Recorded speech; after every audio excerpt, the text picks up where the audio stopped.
First of all, congratulations. One day later, does it feel any different that you guys are world champions? It's been an incredible 24 hours, I'll put it that way. Yeah. All the build up into the race, and then afterwards, and then, yeah, just waking up this morning and just feel like we've been going 100 miles an hour.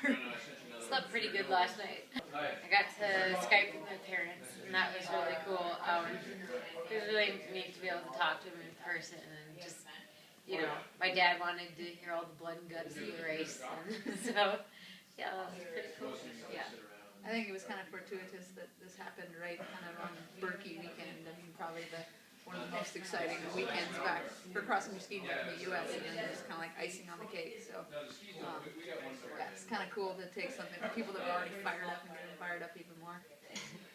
We want to ask you more about the pole because it just made for an incredible race that you were able to overcome it and keep on skiing as if you still had one even though it wasn't there. Like, we watched the video on Eurosport. Like, the announcers don't even realize you don't have it until you're getting a new one, basically. Why is she getting another pole? She doesn't need one. She doesn't have one. Why does she want two of them? So, I mean, you were basically skiing no brakes. Like, you weren't waving around like people always do when there was a pole, as if you'd almost practiced that before. Well, we have done no pole drills in the past, but so we're going up the hill, and the Finnish girl was, you know, she didn't mean to step on my pole, first of all, and afterwards she came up and apologized and was almost in tears. She was like, "I'm so sorry," like, because nobody wants to, like, do well in a race because you took out your opponent, and if they do, then that's really unsportsmanlike, but so she apologized, but she accidentally stepped on the basket, and it was right when my hand was down, so it just slid right off, and I just felt the tug, and I brought my hand up and was like, oh. And I was like, really? Like, I'm in the middle of busting a move. This is my moment where I'm trying to get a lead to hand off to my teammate, and now I don't have a pole. So I think that actually made me, like, the adrenaline of, like, oh my god, this is not happening right now, just kind of made me go a little bit faster, because I was like, I want to keep trying to drop these girls, even if I have to do it with one pole. And in my head, I'm thinking, well, you know what, like, it's pretty much all downhill from here, because I'm mostly at the top of the hill anyway, so I can just finish this without a pole. So I just started swinging my hand, and then I saw Eric Flora just do the most amazing 50-meter sprint down the hill, and he, like, did a telemark turn in his ski boots. He just slid to a stop and got the pole to me. It was seamless. So, and the pole was a little bit big, but it worked out just fine. So. And did you see that from where you were, that she had lost a pole? I did. I was kind of vaguely aware of what was going on because I was trying to make sure I was getting in my bindings so I'd be all ready to go with the snow packing in there. But I kind of knew that she was starting to make a move. But then I think I saw the screen and kind of noticed something didn't look right, and then saw the pole. But strangely, through it all, I just didn't even have a hint of worry. It was just kind of like, ah, she's got it. I mean, it was so cool. I was like, oh, she'll figure it out. You know, and maybe too that knowing that it was the top of the course. But what was most impressive to me was when she was skiing without the pole, she was continuing to drop those behind her. I mean, like, the momentum was incredible, and then she got it, recomposed, and then still made another charge. So that was just cool to see, and I was just standing in the exchange zone, just getting more and more excited. Yeah. Of all the relays, team events you guys have been a part of, obviously a gold medal at World Championships probably tops them all, but as far as, like, a race environment goes, like, how does this one compare? Well, I was thinking back the other day, and this was only the third team sprint I've ever done in my life. It was Milan and Quebec, and this one, and they've all gone really well. We've set the standards really high for you. Holy crap. It's silver and 2 gold. And so it's like, man, like, I feel like, and then the team relays, you know, we did the one at World Champs in Oslo, and then in Novo Mesto we had a historic finish, and then this fall we got a medal for the first time. So I feel like every relay I've ever been lucky enough to be a part of, it's just been like this crazy memorable experience, and like just like the best ever. And so yeah, I mean, it's really cool. it's really cool for me because for a few years there, when I was kind of the only woman on the national team, I had to sit out all the team events and go, oh man, it'd be so cool to have a partner fast enough to be in there competing for the medals. And so now we're here, and you know, and I was just excited going into the race knowing we had a chance. I mean, we had a good chance, but to put it together is, yeah, it's so close. Yeah. You said before, when I talked to you before the first race, that you didn't feel like you had to get a certain result, but other people have said that you guys maybe felt a little bit of pressure for this race. So now that it's over. Just kidding, yeah, there was a lot of pressure. I mean, yeah, we definitely knew that, and we've been talking about this for a year or more, that this was going to be a good race for us. So coming in, it was probably one of my biggest goals of the season was to perform well in this particular race. But I also kind of felt like the way the season's been going and everything, you know, as long as we went out there and put out our best effort, you know, if something happened and we didn't get the medal, it wasn't going to be the end of the world. And maybe I have my Oslo experience to thank for that. That when you have an opportunity in front of you, you do everything you can to be prepared that day. You go in ready to give it your best, but you can't hang all your expectations and, you know, what, you know, you can't define your career by whether or not you get the medal. It's about how you prepare and everything. So that experience, I think, helped me come into this. We just like, we knew we were ready, and we knew we could react to whatever happened in the race. If someone surged, we were going to cover it. If we played the tactical game, we could do that too. So that was really fun to have that confidence going in. Yeah, and I think just knowing that, like, the people who mattered and the people who care about us and the people we care about weren't going to care whether or not we got these at the end of the day. They were going to care if we, you know, the only way we could ever, like, fail is if we just gave up. And we're like, okay, I'm dropping out of the race. This is not fun anymore. So, like, that was the only way you could actually fail out there. So I think that, like, these are, like, the icing on the cake, but they weren't, like, it wasn't like we were going to start crying if we didn't get the medal. It was just, for me, the pressure came from just knowing that this opportunity was right there, and just, like, wondering, like, am I in shape enough? Did the tapering work? You know, did I rest too little, too much? And, like, that was where, like, the uncertainty is where I felt pressure, like, just in, like, putting it on myself, really, not from anybody else. Yeah. So moving away a little bit from the race itself, and into how this is going to have an impact on, you know, U.S. skiing. Like, people have wanted this for so long, and I know for you guys, you know, your race, but that means a lot to a lot of people, as I'm sure you know. So I guess, what do you think, this is going to mean for the sport in the U.S., and then do you think it's going to have an impact beyond the current base of people that already care about it? Well, I think Bill Koch started having his success almost before I was born. I mean, he certainly won his Olympic medal. He won his Olympic medal before I was born, and you know, won the World Cup title, I guess, a few months before I was born.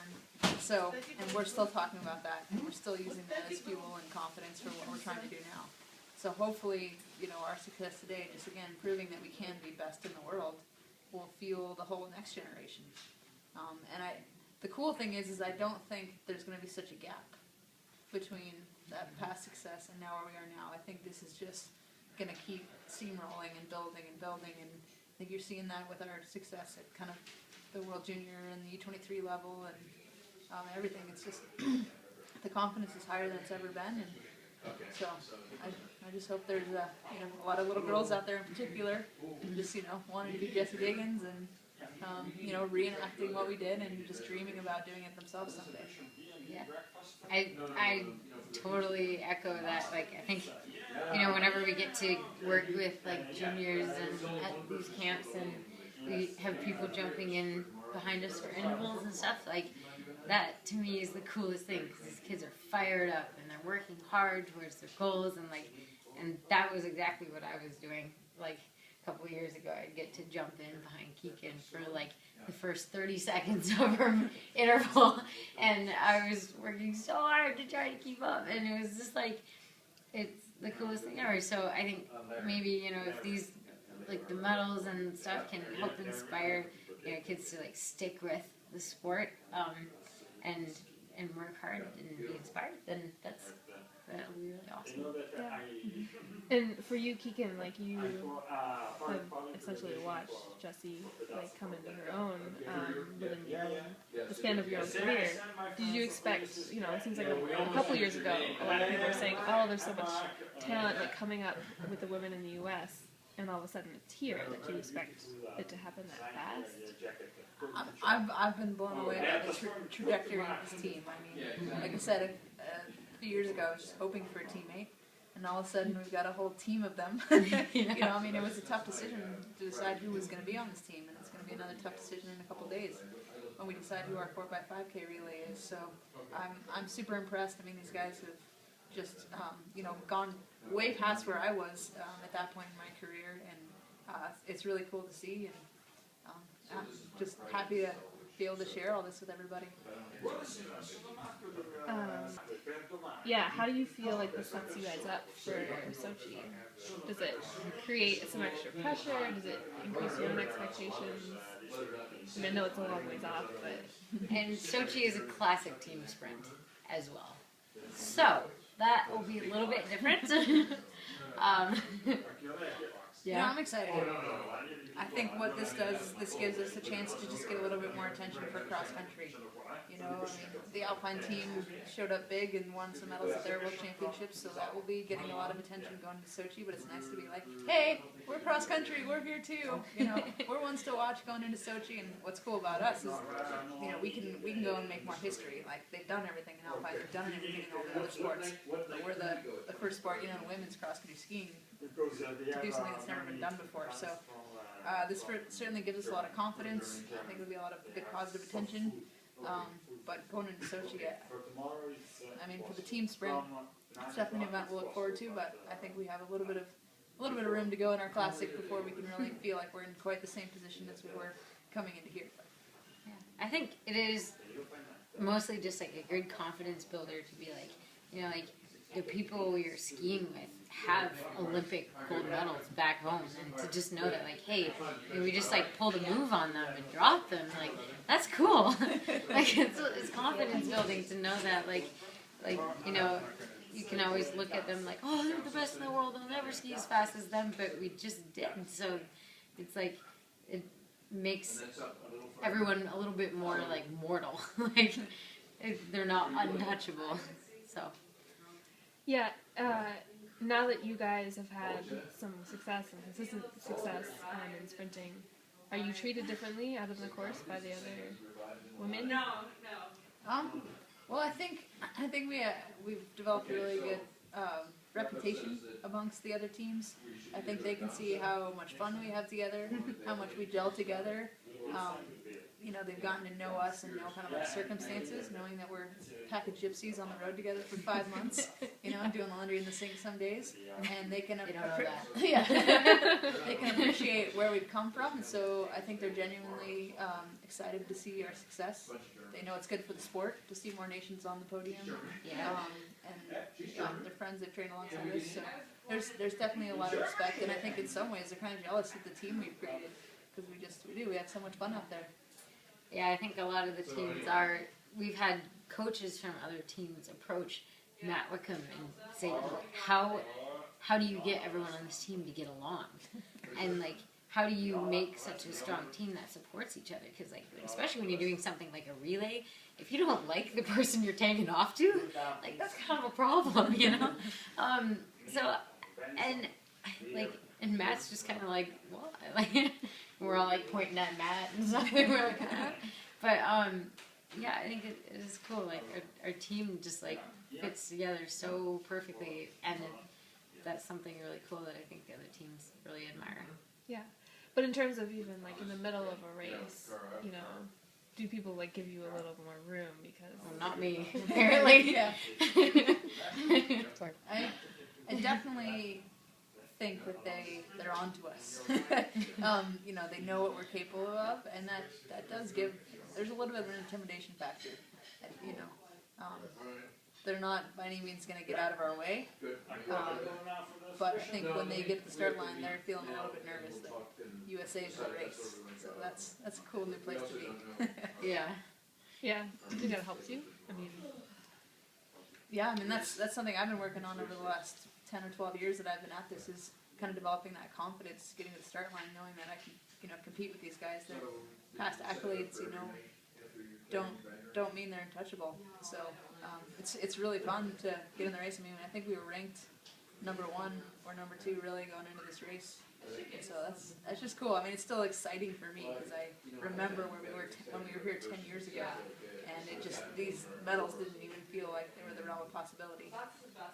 Except for when Chris Freeman was 4th here. I mean, that was kind of a key moment for me. I remember going to the award ceremony and going, wow, you know, he's up on the podium.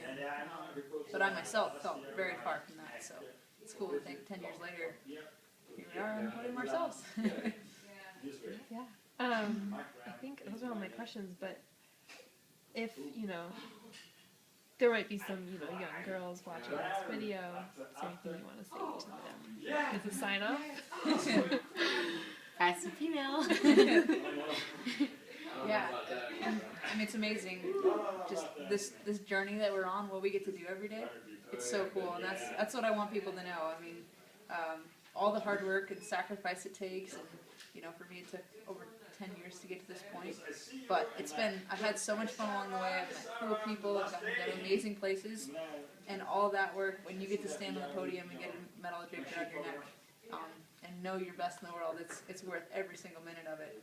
All the blood, sweat, and tears. So, And even if you don't get the medal, it's worth yeah. it. So I hope there's more American skiers out there that make this their dream and want to accomplish it, because I think it's a once in a lifetime opportunity.